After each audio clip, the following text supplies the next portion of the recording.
ಇನ್ನು ಮುಂದೆ ಈ ಮಸೂದೆಯ ಪ್ರಕಾರ ಕರ್ನಾಟಕದಲ್ಲಿ ದ್ವೇಷ ಭಾಷಣ ಮಾಡುವಂತಿಲ್ಲ. ದ್ವೇಷ ಭಾಷಣಕ್ಕೆ ಬ್ರೇಕ್ ಹಾಕುವಂತ ಕೆಲಸವನ್ನ ಈ ಮಸೂದೆ ಮಾಡುತ್ತೆ.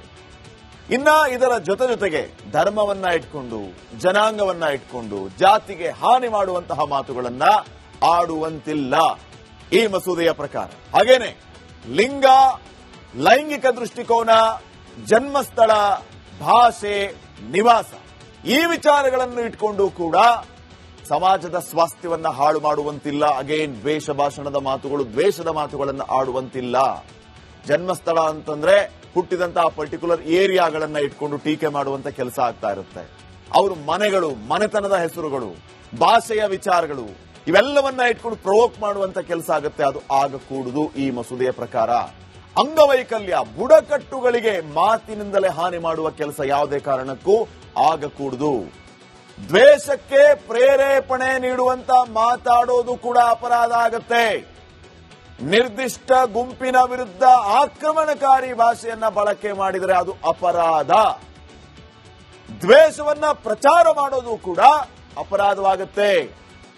ದ್ವೇಷದ ವಿಚಾರಗಳನ್ನ ಪ್ರಚಾರ ಮಾಡಿದರೆ, ಪ್ರಸರಣ ಮಾಡಿದರೆ, ಯಾರೋ ದ್ವೇಷದ ವಿಚಾರಗಳನ್ನ ಹೇಳಿದ್ದನ್ನ ಮತ್ತೊಬ್ಬರು ಪ್ರಚಾರ ಮಾಡಿದರೆ ಅದು ಕೂಡ ಅಪರಾಧ ಆಗುತ್ತೆ. ಸೊ ದ್ವೇಷ ಭಾಷಣವನ್ನ ಮಾಡಿದರೆ ಅಂತವರಿಗೆ 1 ರಿಂದ 7 ವರ್ಷ ಜೈಲು ಶಿಕ್ಷೆ ಮಸೂದೆಯ ಪ್ರಕಾರ. ಅಪರಾಧಿಯ ಮೇಲೆ 50,000 ರೂಪಾಯಿ ದಂಡವನ್ನು ಕೂಡ ವಿಧಿಸಬಹುದು. ಪದೇ ಪದೇ ದ್ವೇಷ ಭಾಷಣ ಮಾಡಿದರೆ 1 ರಿಂದ 10 ವರ್ಷ ಜೈಲು ಶಿಕ್ಷೆ ಆಗುವ ಸಾಧ್ಯತೆ ಕೂಡ ಇರುತ್ತೆ, ಅವಕಾಶ ಇದೆ. ಅಪರಾಧಿಯ ಮೇಲೆ 1 ಲಕ್ಷದವರೆಗೆ ದಂಡ ವಿಧಿಸಬಹುದು. ಸೊ ದ್ವೇಷ ಭಾಷಣದಿಂದ ನೊಂದ ವ್ಯಕ್ತಿಗೆ ಪರಿಹಾರವೂ ಕೂಡ ಸಿಗುತ್ತೆ. ದ್ವೇಷ ಭಾಷಣ ಮಾಡಿದವರಿಗೆ ಶಿಕ್ಷೆ ಆಗುತ್ತೆ.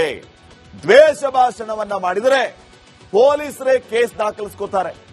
ಯಾವುದೋ ಒಂದು ಸಮಾರಂಭ, ಎಲ್ಲಿಯೋ ಸಮಾವೇಶ, ಜನ ಸೇರಿರ್ತಾರೆ, ಯಾರೋ ಬಂದು ದ್ವೇಷ ಭಾಷಣ ಮಾಡಿದ್ರು, ಪೊಲೀಸರು ಕೇಸ್ ಹಾಕ್ತಾರೆ. ಆ ಪ್ರಕಾರ ಮುಂದಿನ ಪ್ರೊಸೆಸ್ ನಡೆಯುತ್ತೆ. ದ್ವೇಷ ಭಾಷಣದ ಸುದ್ದಿ ಪ್ರಸಾರ ನಿರ್ಬಂಧಿಸುವಂತಹ ಅಧಿಕಾರವೂ ಇದೆ. ಯಾರೋ ದ್ವೇಷ ಭಾಷಣವನ್ನ ಮಾಡಿದ್ರು, ಆ ದ್ವೇಷ ಭಾಷಣವನ್ನ ಪ್ರಸಾರ ಮಾಡೋದು, ಆ ಬಗ್ಗೆ ಸುದ್ದಿ ಪ್ರಸಾರದ ವಿಚಾರವನ್ನ ನಿರ್ಬಂಧನೆ ಮಾಡುವ ಅಧಿಕಾರವೂ ಕೂಡ ಇದೆ ಈ ಮಸೂದೆಗೆ. ಸೊ ಬಹಳ ಸೂಕ್ಷ್ಮವಾದಂತಹ ವಿಚಾರ. ಈ ವಿಚಾರವನ್ನ ಇಟ್ಕೊಂಡು ವಿಪಕ್ಷ ಇವತ್ತು ಸರ್ಕಾರದ ವಿರುದ್ಧ ಹರಿಹಾಯಿತು. ಈ ಬಿಲ್ ಯಾವುದೇ ಕಾರಣಕ್ಕೂ ಅಂಗೀಕಾರ ಆಗಬಾರದು ಅಂತ ಬಿಲ್ನ ಪ್ರತಿಯನ್ನೇ, ವಿಧೇಯಕದ ಪ್ರತಿಯನ್ನೇ ಹರಿದು ಆರ್ ಅಶೋಕ್ ಅವರು ಆಕ್ರೋಶವನ್ನ ವ್ಯಕ್ತಪಡಿಸಿದರು. ಇನ್ನು ನೆಕ್ಸ್ಟ್, ಇನ್ನು ಮುಂದೆ ಈ ಮಸೂದೆಯ ಪ್ರಕಾರ ಕರ್ನಾಟಕದಲ್ಲಿ ದ್ವೇಷ ಭಾಷಣ ಮಾಡುವಂತಿಲ್ಲ. ದ್ವೇಷ ಭಾಷಣಕ್ಕೆ ಬ್ರೇಕ್ ಹಾಕುವಂತ ಕೆಲಸವನ್ನ ಈ ಮಸೂದೆ ಮಾಡುತ್ತೆ. ಇನ್ನ ಇದರ ಜೊತೆಗೆ ಧರ್ಮವನ್ನ ಇಟ್ಕೊಂಡು, ಜನಾಂಗವನ್ನ ಇಟ್ಕೊಂಡು, ಜಾತಿಗೆ ಹಾನಿ ಮಾಡುವಂತಹ ಮಾತುಗಳನ್ನ ಆಡುವಂತಿಲ್ಲ ಈ ಮಸೂದೆಯ ಪ್ರಕಾರ. ಹಾಗೇನೆ ಲಿಂಗ, ಲೈಂಗಿಕ ದೃಷ್ಟಿಕೋನ, ಜನ್ಮಸ್ಥಳ, ಭಾಷೆ, ನಿವಾಸ ಈ ವಿಚಾರಗಳನ್ನು ಇಟ್ಕೊಂಡು ಕೂಡ ಸಮಾಜದ ಸ್ವಾಸ್ಥ್ಯವನ್ನ ಹಾಳು ಮಾಡುವಂತಿಲ್ಲ. ಅಗೇನ್ ದ್ವೇಷ ಭಾಷಣದ ಮಾತುಗಳು, ದ್ವೇಷದ ಮಾತುಗಳನ್ನು ಆಡುವಂತಿಲ್ಲ. ಜನ್ಮಸ್ಥಳ ಅಂತಂದ್ರೆ ಹುಟ್ಟಿದಂತಹ ಪರ್ಟಿಕ್ಯುಲರ್ ಏರಿಯಾಗಳನ್ನ ಇಟ್ಕೊಂಡು ಟೀಕೆ ಮಾಡುವಂತ ಕೆಲಸ ಆಗ್ತಾ ಇರುತ್ತೆ. ಅವರು ಮನೆಗಳು, ಮನೆತನದ ಹೆಸರುಗಳು, ಭಾಷೆಯ ವಿಚಾರಗಳು ಇವೆಲ್ಲವನ್ನ ಇಟ್ಕೊಂಡು ಪ್ರವೋಕ್ ಮಾಡುವಂತ ಕೆಲಸ ಆಗುತ್ತೆ. ಅದು ಆಗಕೂಡುದು ಈ ಮಸೂದೆಯ ಪ್ರಕಾರ. ಅಂಗವೈಕಲ್ಯ, ಬುಡಕಟ್ಟುಗಳಿಗೆ ಮಾತಿನಿಂದಲೇ ಹಾನಿ ಮಾಡುವ ಕೆಲಸ ಯಾವುದೇ ಕಾರಣಕ್ಕೂ ಆಗಕೂಡುದು. ದ್ವೇಷಕ್ಕೆ ಪ್ರೇರೇಪಣೆ ನೀಡುವಂತ ಮಾತಾಡೋದು ಕೂಡ ಅಪರಾಧ ಆಗತ್ತೆ. ನಿರ್ದಿಷ್ಟ ಗುಂಪಿನ ವಿರುದ್ಧ ಆಕ್ರಮಣಕಾರಿ ಭಾಷೆಯನ್ನ ಬಳಕೆ ಮಾಡಿದರೆ ಅದು ಅಪರಾಧ. ದ್ವೇಷವನ್ನ ಪ್ರಚಾರ ಮಾಡೋದು ಕೂಡ ಅಪರಾಧವಾಗುತ್ತೆ. ದ್ವೇಷದ ವಿಚಾರಗಳನ್ನ ಪ್ರಚಾರ ಮಾಡಿದರೆ, ಪ್ರಸರಣ ಮಾಡಿದರೆ, ಯಾರೋ ದ್ವೇಷದ ವಿಚಾರಗಳನ್ನ ಹೇಳಿದ್ದನ್ನ ಮತ್ತೊಬ್ಬರು ಪ್ರಚಾರ ಮಾಡಿದರೆ ಅದು ಕೂಡ ಅಪರಾಧ ಆಗುತ್ತೆ. ಸೊ ದ್ವೇಷ ಭಾಷಣವನ್ನ ಮಾಡಿದರೆ ಅಂತವರಿಗೆ 1 ರಿಂದ 7 ವರ್ಷ ಜೈಲು ಶಿಕ್ಷೆ ಮಸೂದೆಯ ಪ್ರಕಾರ. ಅಪರಾಧಿಯ ಮೇಲೆ 50,000 ರೂಪಾಯಿ ದಂಡವನ್ನು ಕೂಡ ವಿಧಿಸಬಹುದು. ಪದೇ ಪದೇ ದ್ವೇಷ ಭಾಷಣ ಮಾಡಿದರೆ 1 ರಿಂದ 10 ವರ್ಷ ಜೈಲು ಶಿಕ್ಷೆ ಆಗುವ ಸಾಧ್ಯತೆ ಕೂಡ ಇರುತ್ತೆ, ಅವಕಾಶ ಇದೆ. ಅಪರಾಧಿಯ ಮೇಲೆ 1 ಲಕ್ಷದವರೆಗೆ ದಂಡ ವಿಧಿಸಬಹುದು.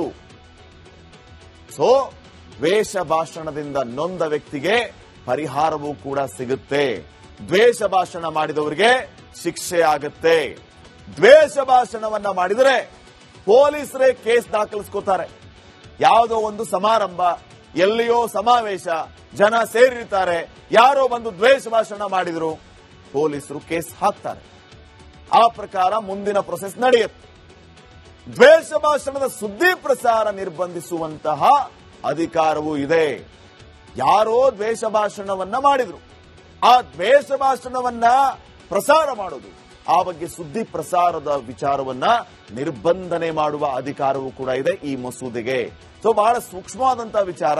ಈ ವಿಚಾರವನ್ನ ಇಟ್ಕೊಂಡು ವಿಪಕ್ಷ ಇವತ್ತು ಸರ್ಕಾರದ ವಿರುದ್ಧ ಹರಿಹಾಯಿತು. ಈ ಬಿಲ್ ಯಾವುದೇ ಕಾರಣಕ್ಕೂ ಅಂಗೀಕಾರ ಆಗಬಾರದು ಅಂತ ಬಿಲ್ನ ಪ್ರತಿಯನ್ನೇ, ವಿಧೇಯಕದ ಪ್ರತಿಯನ್ನೇ ಹರಿದು ಆರ್ ಅಶೋಕ್ ಅವರು ಆಕ್ರೋಶವನ್ನ ವ್ಯಕ್ತಪಡಿಸಿದರು. ಇನ್ನು ನೆಕ್ಸ್ಟ್, ಸೊ ಇನ್ನು ಮುಂದೆ ಈ ಮಸೂದೆಯ ಪ್ರಕಾರ ಕರ್ನಾಟಕದಲ್ಲಿ ದ್ವೇಷ ಭಾಷಣ ಮಾಡುವಂತಿಲ್ಲ. ದ್ವೇಷ ಭಾಷಣಕ್ಕೆ ಬ್ರೇಕ್ ಹಾಕುವಂತಹ ಕೆಲಸವನ್ನ ಈ ಮಸೂದೆ ಮಾಡುತ್ತೆ. ಇನ್ನ ಇದರ ಜೊತೆಗೆ ಧರ್ಮವನ್ನ ಇಟ್ಕೊಂಡು, ಜನಾಂಗವನ್ನ ಇಟ್ಕೊಂಡು, ಜಾತಿಗೆ ಹಾನಿ ಮಾಡುವಂತಹ ಮಾತುಗಳನ್ನ ಆಡುವಂತಿಲ್ಲ ಈ ಮಸೂದೆಯ ಪ್ರಕಾರ. ಹಾಗೇನೆ ಲಿಂಗ, ಲೈಂಗಿಕ ದೃಷ್ಟಿಕೋನ, ಜನ್ಮಸ್ಥಳ, ಭಾಷೆ, ನಿವಾಸ ಈ ವಿಚಾರಗಳನ್ನು ಇಟ್ಕೊಂಡು ಕೂಡ ಸಮಾಜದ ಸ್ವಾಸ್ಥ್ಯವನ್ನ ಹಾಳು ಮಾಡುವಂತಿಲ್ಲ. ಅಗೇನ್ ದ್ವೇಷ ಭಾಷಣದ ಮಾತುಗಳು, ದ್ವೇಷದ ಮಾತುಗಳನ್ನು ಆಡುವಂತಿಲ್ಲ. ಜನ್ಮಸ್ಥಳ ಅಂತಂದ್ರೆ ಹುಟ್ಟಿದಂತಹ ಪರ್ಟಿಕ್ಯುಲರ್ ಏರಿಯಾಗಳನ್ನ ಇಟ್ಕೊಂಡು ಟೀಕೆ ಮಾಡುವಂತ ಕೆಲಸ ಆಗ್ತಾ ಇರುತ್ತೆ. ಅವರು ಮನೆಗಳು, ಮನೆತನದ ಹೆಸರುಗಳು, ಭಾಷೆಯ ವಿಚಾರಗಳು ಇವೆಲ್ಲವನ್ನ ಇಟ್ಕೊಂಡು ಪ್ರವೋಕ್ ಮಾಡುವಂತ ಕೆಲಸ ಆಗುತ್ತೆ. ಅದು ಆಗಕೂಡುದು ಈ ಮಸೂದೆಯ ಪ್ರಕಾರ. ಅಂಗವೈಕಲ್ಯ, ಬುಡಕಟ್ಟುಗಳಿಗೆ ಮಾತಿನಿಂದಲೇ ಹಾನಿ ಮಾಡುವ ಕೆಲಸ ಯಾವುದೇ ಕಾರಣಕ್ಕೂ ಆಗಕೂಡುದು. ದ್ವೇಷಕ್ಕೆ ಪ್ರೇರೇಪಣೆ ನೀಡುವಂತ ಮಾತಾಡೋದು ಕೂಡ ಅಪರಾಧ ಆಗುತ್ತೆ. ನಿರ್ದಿಷ್ಟ ಗುಂಪಿನ ವಿರುದ್ಧ ಆಕ್ರಮಣಕಾರಿ ಭಾಷೆಯನ್ನ ಬಳಕೆ ಮಾಡಿದರೆ ಅದು ಅಪರಾಧ. ದ್ವೇಷವನ್ನ ಪ್ರಚಾರ ಮಾಡೋದು ಕೂಡ ಅಪರಾಧವಾಗುತ್ತೆ. ದ್ವೇಷದ ವಿಚಾರಗಳನ್ನ ಪ್ರಚಾರ ಮಾಡಿದರೆ, ಪ್ರಸರಣ ಮಾಡಿದರೆ, ಯಾರೋ ದ್ವೇಷದ ವಿಚಾರಗಳನ್ನ ಹೇಳಿದ್ದನ್ನ ಮತ್ತೊಬ್ಬರು ಪ್ರಚಾರ ಮಾಡಿದರೆ ಅದು ಕೂಡ ಅಪರಾಧ ಆಗುತ್ತೆ. ಸೊ ದ್ವೇಷ ಭಾಷಣವನ್ನ ಮಾಡಿದರೆ ಅಂತವರಿಗೆ 1 ರಿಂದ 7 ವರ್ಷ ಜೈಲು ಶಿಕ್ಷೆ ಮಸೂದೆಯ ಪ್ರಕಾರ. ಅಪರಾಧಿಯ ಮೇಲೆ 50,000 ರೂಪಾಯಿ ದಂಡವನ್ನು ಕೂಡ ವಿಧಿಸಬಹುದು.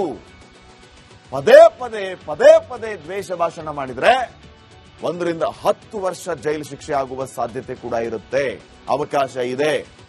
ಅಪರಾಧಿಯ ಮೇಲೆ 1 ಲಕ್ಷದವರೆಗೆ ದಂಡ ವಿಧಿಸಬಹುದು. ಸೊ ದ್ವೇಷ ಭಾಷಣದಿಂದ ನೊಂದ ವ್ಯಕ್ತಿಗೆ ಪರಿಹಾರವೂ ಕೂಡ ಸಿಗುತ್ತೆ. ದ್ವೇಷ ಭಾಷಣ ಮಾಡಿದವರಿಗೆ ಶಿಕ್ಷೆ ಆಗುತ್ತೆ. ದ್ವೇಷ ಭಾಷಣವನ್ನ ಮಾಡಿದರೆ ಪೊಲೀಸರೇ ಕೇಸ್ ದಾಖಲಿಸ್ಕೋತಾರೆ. ಯಾವುದೋ ಒಂದು ಸಮಾರಂಭ, ಎಲ್ಲಿಯೋ ಸಮಾವೇಶ, ಜನ ಸೇರಿರ್ತಾರೆ, ಯಾರೋ ಬಂದು ದ್ವೇಷ ಭಾಷಣ ಮಾಡಿದ್ರು, ಪೊಲೀಸರು ಕೇಸ್ ಹಾಕ್ತಾರೆ.